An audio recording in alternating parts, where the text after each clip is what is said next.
So, moving on to our next news topic, we just want to reiterate how much COVID is still impacting our communities. There has been 8 million cases in the United States with more than 217,000 deaths. We're seeing tens of thousands of new cases per day, with hundreds of new deaths each day. Kind of the projected number is by December 1st, we could see 300,000 deaths in America because of this. So Dr. Fauci said a vaccine likely won't be widely available until next summer and fall. And normal life probably won't resume until the end of 2021, which, I mean, we're still more than a year away from that, really, from any sort of sense of normalcy.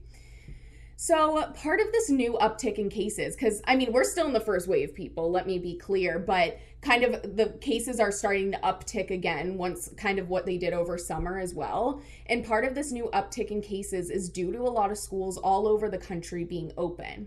So to explore just that, we have a guest today. We are joined by Jack Molmud, a digital journalist covering colleges and coronavirus at CBS 8 San Diego. Also, for transparency, he's my boyfriend and he's currently in the same apartment as me, but that's okay. Okay, so can you tell us about your coverage at CBS 8?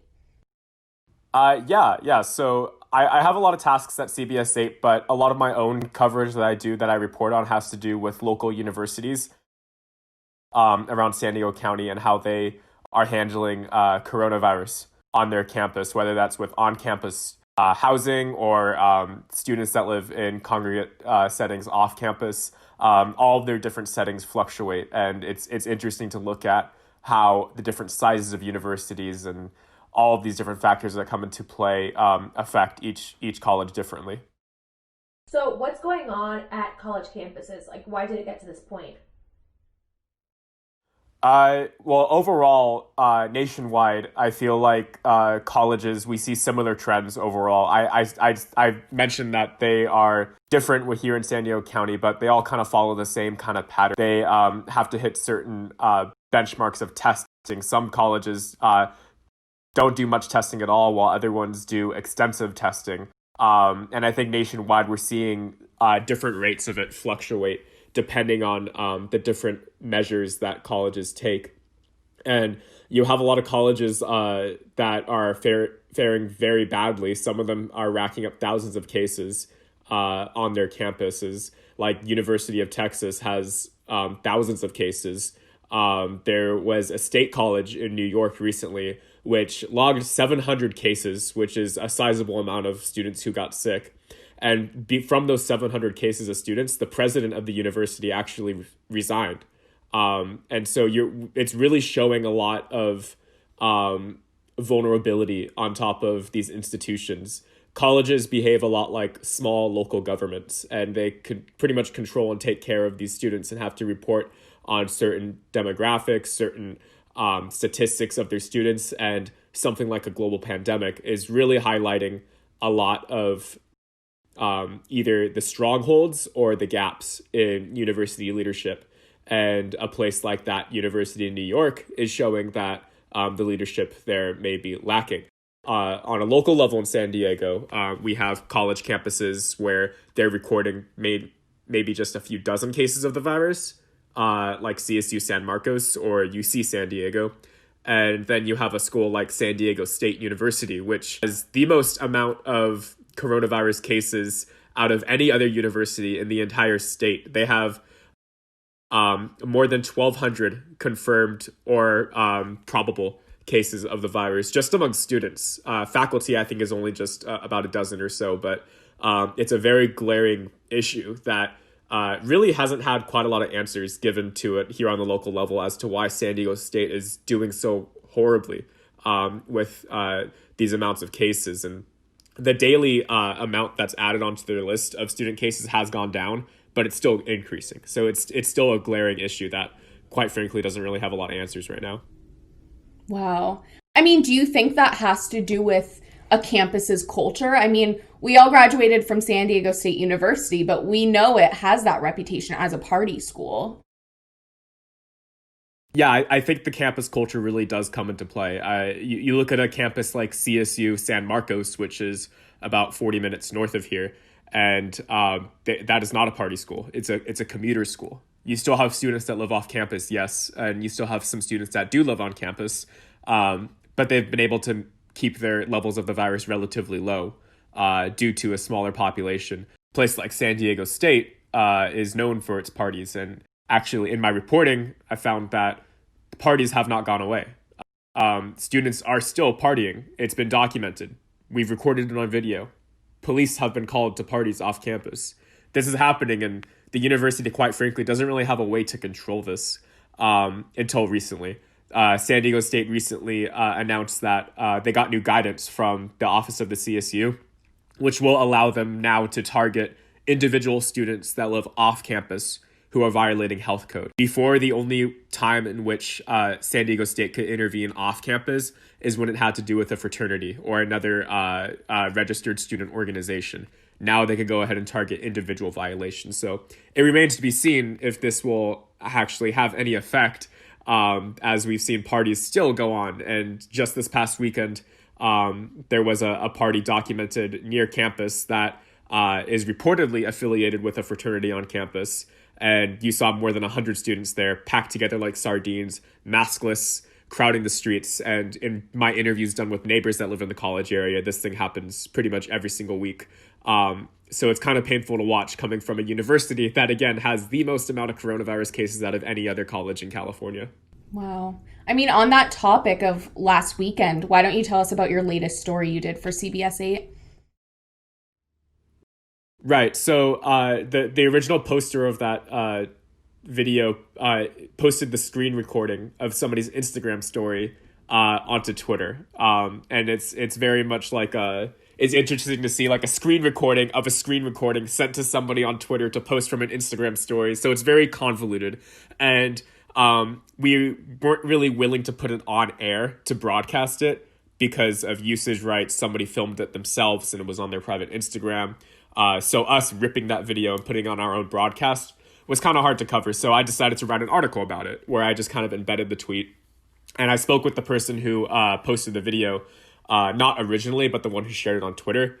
And he's a student employee on campus, and he said this thing happens all the time. But the one key issue here was that this was recorded on video, and this had identifiable faces in the video.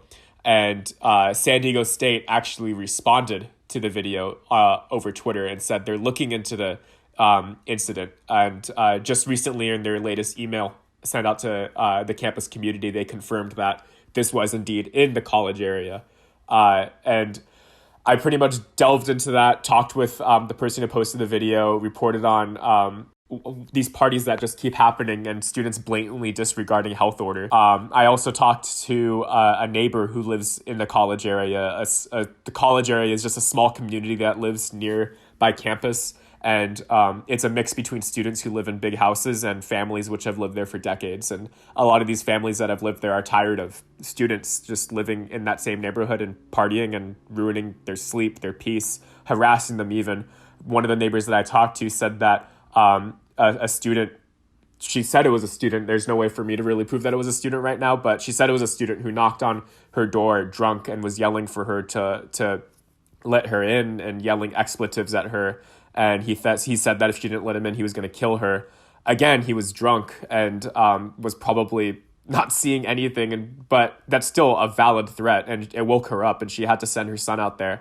When her son walked out there, she said the student had a brick and was hitting it against her garage, and he eventually passed out unconscious on her front lawn, and then the paramedics ended up taking him away, and she ended up finding bloodstains on her fence the next day, and she said this isn't anything new. She said that this is stuff that just happens when you're living in the college area. So even before the pandemic, I think San Diego State has had a glaring issue with parties, but being able to write about it in that sense and highlighting that kind of just makes it a double whammy when you're looking at a global pandemic, which in fact has actually sent a San Diego State student to the hospital about a month and a half ago or 2 months ago.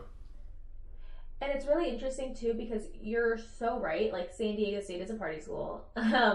It's had this issue for such a long time. Like, just it also, like, fraternities always find loopholes, right? Because sororities never have the parties. It's always the frats. But they always find these loopholes of like, oh, it's not a fraternity party because it's at a satellite house and there's no frat letters or anything. And so it's like this kind of gray area. So like now that they're able to actually target individuals and not just frats, is like hopefully will make a huge impact. But that's just terrible that somebody knocked on this woman's door at night and threatened to kill her, which it's so terrible, but it's also like, I'm not surprised. Like having gone to SDSU, you're just like, people are freaking crazy and just have no respect for other people's lives who don't go to San Diego State. I think that San Diego State is taking a very reactive approach to this situation. I would not go out to say that they were proactive in the slightest to prevent this. They did not test students when they first moved in, which now we know through new guidance from the CDC literally says that the colleges who are performing the best have done extensive testing, tests upon tests, multiple tests, bi-weekly tests to faculty, tests before you come, quarantine periods. And San Diego State didn't do any of that. And I think that then again, you look at the issue that a lot of colleges who have handled this well, who were able to provide extensive testing, are also either UCs or private colleges. So they do kind of have more funding to supply these tests. But now we look at San Diego State, 1,200 cases in, they are now instituting mandatory testing, bi-weekly testing. And so now I'm questioning, they could do this now that 1,200 students tested positive, but they couldn't do this in the beginning. And the CDC, like I said, has put out guidance that said this extensive testing does help with the contact tracing. It helps curb it puts a timestamp every single time a student is not sick. Because every single time you take a test, it's like a photograph of like a little point in time in which either positive or negative. And doing that multiple times while you're living in a campus community is very crucial to understanding how to track an outbreak. And that's something that San Diego State didn't do. But you look at a school like UC San Diego, which has insane testing. They have smartphone apps that will let you know if a student in your area has tested positive or somebody in your dorm has tested positive. So they're able to have a lot more like leaving like a little crumb trail, so they could backtrack if anything ever happens. And UC San Diego is reporting maybe like 1 to 4 cases a day. And they also have about 9,000 students living on their campus, about 3 times the amount of students that are living at San Diego State. So they have more students living there and recording less cases overall than San Diego State. Crazy. I mean, that's something, it's like we just talked about before this interview, but Dr. Fauci is saying life probably won't be normal until the end of next year. And it's one of those things where like at this point, we have to wait for a vaccine that's like, and mask wearing, of course, and all this. It's just like, what else do we do? So just like in a community level or just the whole country level, even going that high up, like I don't see an end of this. So kind of looking at it on a more micro level at a university, can schools find a way out of this? Or do they also have to wait at this point because it's so widespread, especially at somewhere like SDSU? Do they have to wait also the way the rest of the country has to wait? I'd say yes and no. I think that each university has their own kind of plate of food to eat at this point. They have their own situations to kind of deal with. A lot of it, they have however number of cases they have in their own communities. I feel like a campus like San Diego State, and there's a lot of them around the nation that are left with more than 1,000 cases of students, parties near campus that are still going on. At this point now, like the damage has been done. And even though the cases are still slowly tacking up, they're still increasing and they're still here. So there's a few things that they could do. One of them is waiting and continue to be advocates for staying indoors and staying safe and not going to parties. Another thing that I touched on too is implementing increasingly extensive testing. Like that is one of the keys that I've seen in successful college situations is absolute extensive testing. And even San Diego State, the president, Adela de la Torre, said during a press conference about a month ago that they decided that it was not worth their time to test students when they first moved to campus because they might have gotten sick on their way to campus or during their time of travel. So why are we testing them before they come anyway? But then you have other campuses where they did do testing and they did do quarantine periods and they fared much better. And Adela de la Torre and other top university officials defended their choice in not instituting testing. But to quote another campus official there, Dr. Jay Lukewood, he also said, it's easy to play Tuesday morning quarterback after Monday Night Football's over. It's easy to look back and point fingers. But that's true, that a lot of these campuses did kind of have to make these choices on their own. It starts from the top level of government in terms of guidance as to like how to navigate this. And the coronavirus situation, on the grand scheme of things, has been fairly left up to the states and large cities to decide what to do. So then you're left with a lot of universities who do behave like a lot of local governments, having to make these big-time decisions for themselves. So a lot of them are bound to screw up, and because they're just universities. They're not the federal government, and this guidance didn't come from the federal government. It had to come from states. It had to come from cities, and the colleges were left to come up with this decision. So it starts with the leadership, and I think that they have to play a waiting game now. They have to continue to be advocates, institute extensive testing, look at what works, work with the county, work with local levels of government to do contact tracing, and really just share the burden of having to handle this. I mean, just a quick thing, my opinion as not running anything. But it's just, that just shows how from every level, from the top in our country to universities, every level, I mean, it's like a precedent was set and people are just trying to hope for the best instead of being overly prepared and putting in the resources to do it. And that's kind of unfortunate that we've seen kind of the impacts of that, obviously, in huge ways. I mean, from just people catching it to people dying from it. It's awful. And I mean, to piggyback off what you said too, I also think it comes down to money. Mm-hmm. I mean, having gone to San Diego State and having news editor of the Daily Aztec, I know San Diego State's all about that money. Yeah.